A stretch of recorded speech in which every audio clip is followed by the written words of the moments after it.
Hey, good morning, St. Lucia. Thank you for joining us. I'm your host, Sheila Mendez, and you're watching This Morning here on DBS. Now, I am here with Miss Pam DeVoe, who is a founding member as well as president of the St. Lucia Animal and Pet Society, better known as SLAPS. How are you today? I'm very well, thank you. I'm happy to have the opportunity to talk about our animals, always. You know what? And I'm so thrilled. It's really a pleasure to be here because the animals are lovely. They just need some love. But I will let Pam let us know more about what happens here at SLAPS. Okay. Well, we've been in business for quite a while. We rescue, rehabilitate, rehome as many dogs and cats as we can.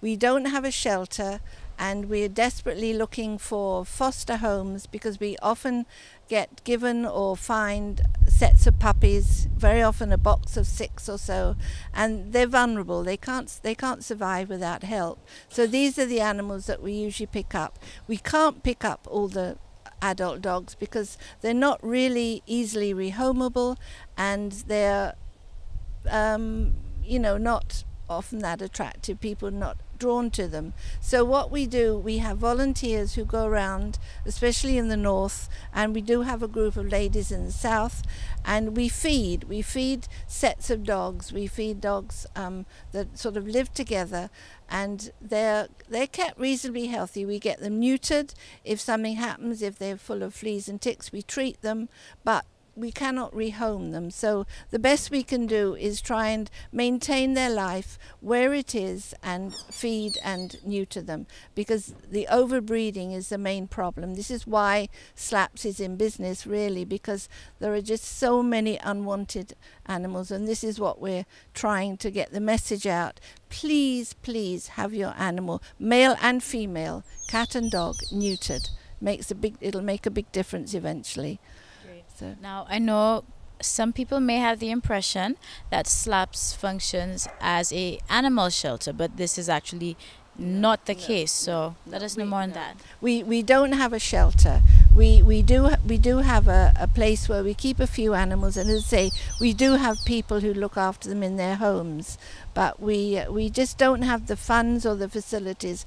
Up to the present time, we do not have any monetary support from government. So everything to take care of these animals financial wise, we raise ourselves through fundraisers, through memberships.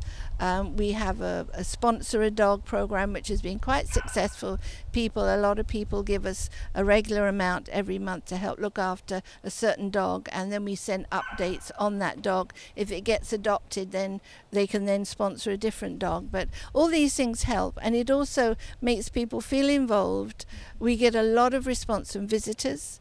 We actually have also sent several dogs overseas, to Canada, to the States, to England, which, is a little crazy because they also have their own problems. But people fall in love with the dog that they have interaction with. I think in Canada and the States particularly, there aren't a lot of dogs roaming around. They get picked up and put in a shelter. So the average person does not come into contact with a stray dog and feel empathy for it. Here they see stray dogs and cats, so they have this empathy, and therefore they think, what's going to happen when I leave? I've been feeding this dog for 2 weeks.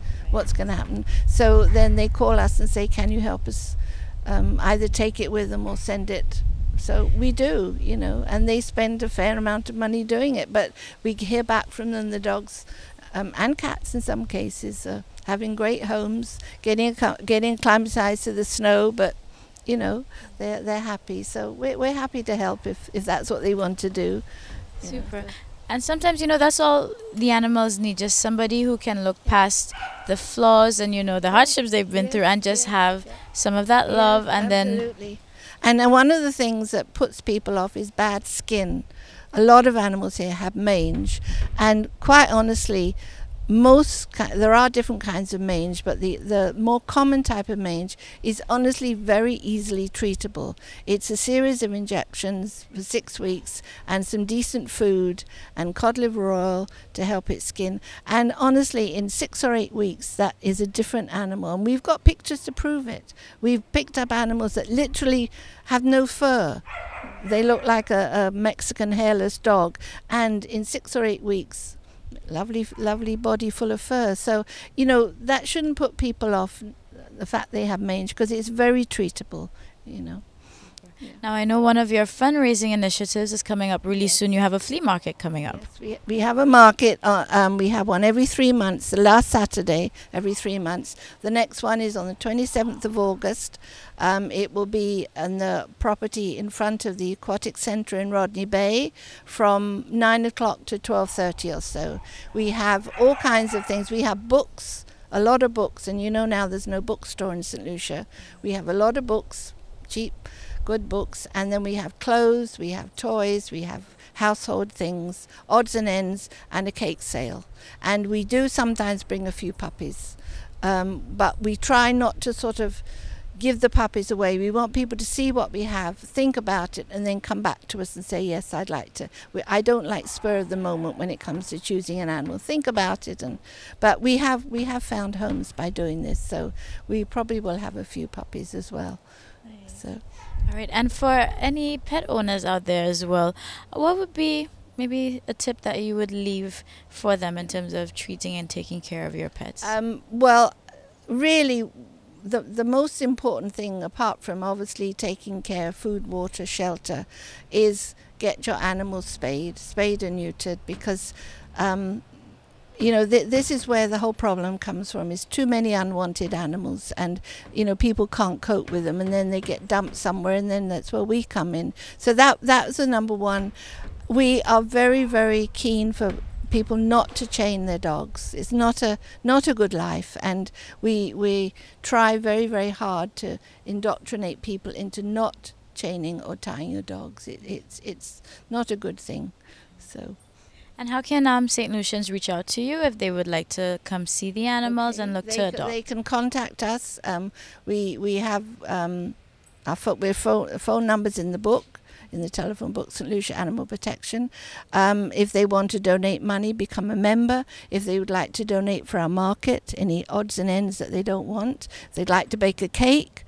If they'd like to come along and help with the animals, we're looking presently for people to come and walk the dogs. We'd like to walk them on a regular basis, and you know, we have an area where it's fairly quiet and it would be suitable. But some of these dogs, you know, they need a little exercise and a little interaction. As you can see, they're lovely dogs, and we're hoping that through DBS incentive we will get people to know a little more of what we do, and to think, yes, you know. And I understand that a lot of people love a German Shepherd or a Rottweiler or an Akita, you know, but think about a second dog. Think about a little local companion. You know, have your German Shepherd, have your Rottweiler, beautiful dogs. My son has German Shepherds, I understand. But think about a little local dog as a companion. And I'd just like to leave with a lovely saying that I read one time. When you adopt a dog from a shelter or from a rescue such as ourselves, when you adopt a dog, you're really saving two dogs. You're saving the dog you adopt, and you're making room for another dog to be saved to come in, because obviously space is not space is finite. It's not, you know, you need to make space to bring more in. So, you know, that I think that's a lovely thought. If I adopt one, I'm saving two. All right, fantastic. Well, listen, you've seen the animals for yourselves. They are absolutely adorable. Each of them have their own personality. All they need is a little bit of love, and I really enjoyed how Pam phrased that. Come adopt a local dog, get a local companion. So make sure you check out SLAPS, search for them in the phone book, come take a visit, or you can even come volunteer. Yeah. So make sure you come reach out, and of course follow the flea market. So we'll be right back after this.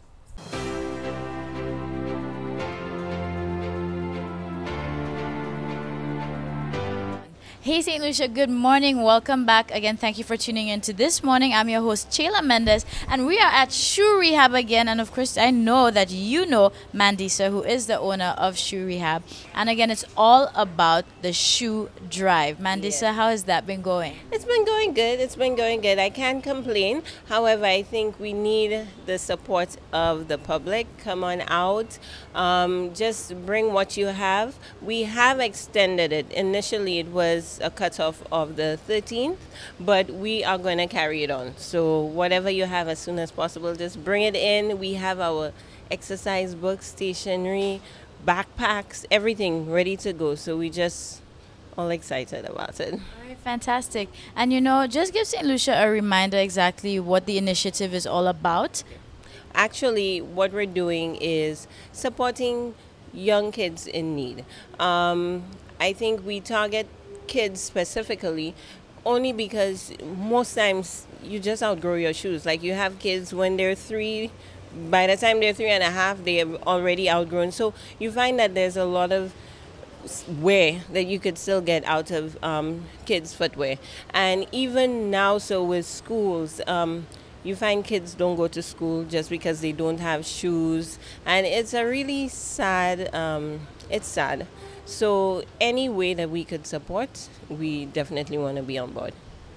Perfect. Now, I know all about that as well too, because I have a son who's 7, and even you think at the toddler stages when kids outgrow shoes quickly, but it still happens anyway. Yeah. So there's a lot of less fortunate people out there, and we need to help the kids. It's an initiative, of course, it's to help promote education and just make persons feel more comfortable. So it's a great cause. Make sure you bring your shoes out. The deadline was the 13th, but that's out the window now. Start bringing in those shoes, or if you've already done, bring in some more.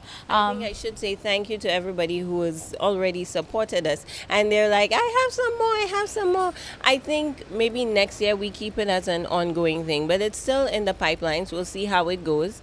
But one of the things I think that has people a little hesitant is that they don't know what can be done to the items. So they have a shoe, but they figure, okay, well, maybe they can't fix it. People, we can fix it. We do everything from new soles to cleaning to stretching to gluing, just to touch it up. Because most times shoes, you don't wear them, you just pack them in a corner, as they say, and then they lose their pizzazz. So most times it's just a quick revamp, as we call it, and the shoes look brand new. So anything that you have, bring it in.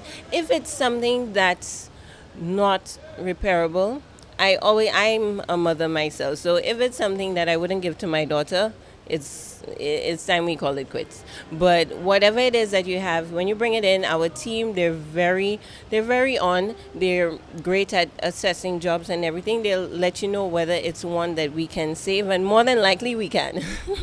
Great. And when are you looking to actually present the shoes and the backpacks? Okay, we are looking at the end of like the last 2 weeks in August, which is around the corner. We've already started preparing them, and we have a couple of persons who we've already identified, even from last year, who we're gunning to assist.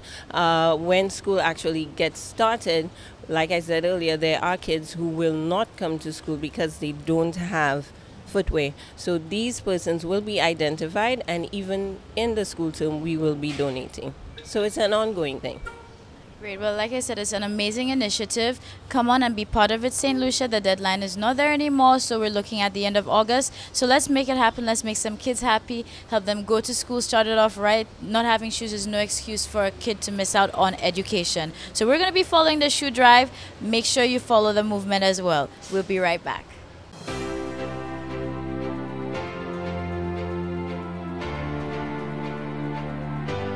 Good morning, St. Lucia. Welcome to your morning soca size session. My name is Shani Victorine, and I am a licensed soca size instructor. And I'm here with Vernal Flavian and Jayla Mendez, our soca size instructors as well. Soca size is an exhilarating Caribbean workout that combines aerobics and Caribbean dance to the sweet sound of Caribbean music. For this morning session, we're going to show you a quick warm-up routine to Patrice Roberts' Old and Grey.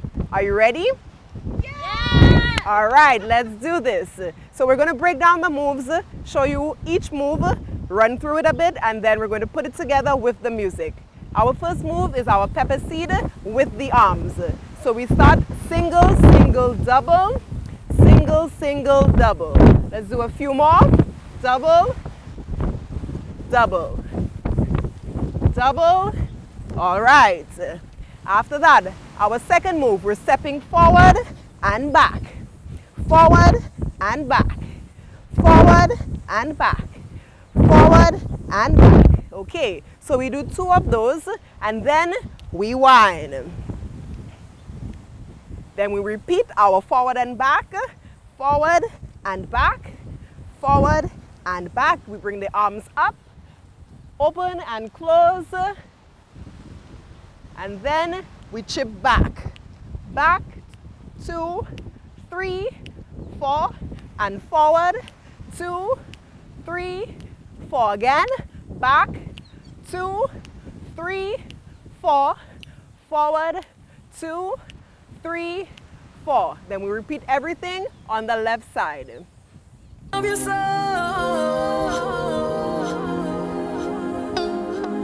Patrice again.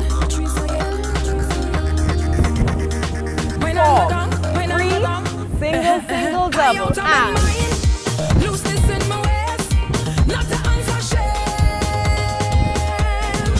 4 more.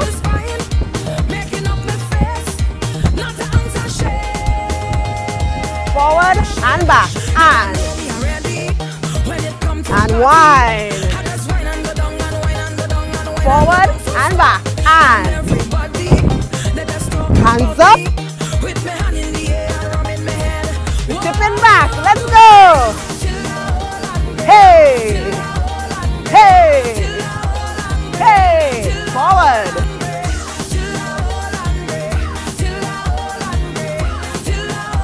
Pepper seed left side.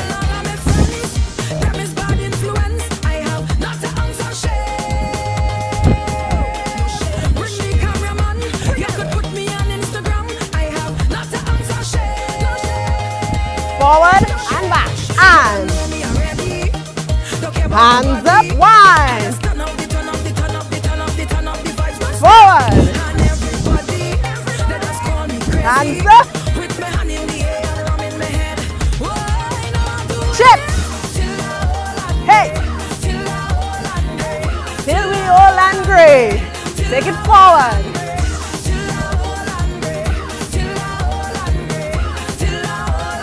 Right side and out here on the road, I have not an ounce of shame. No shame. I'm showing off my costume. Yes, leave me, let me bloom. I have not an ounce of shame. No shame. Forward and back and wind. Forward and back and hands up. Take it back, guys. Hey. Oh, yes. Feeling it. Bring it forward.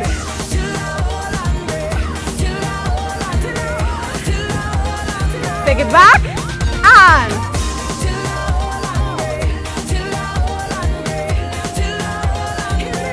Forward, forward.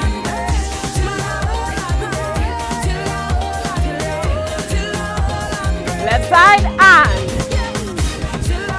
hey, hey, hey, hey.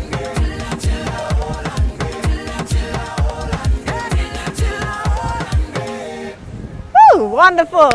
That was our routine for this morning. I hope you enjoyed it. Hey, well, guess what? That was Soca Size for today. I hope you got up, you got your body moving, your heart rate is pumping, and now that you're all warmed up, don't stop there. Keep it moving, do some more exercise. Repeat the song even if you like. Just have some fun at home, but let's keep fit and active. And of course, it is the weekend, so go out, enjoy it, make the most of it. And I'm looking forward to seeing you right here on Monday on DBS.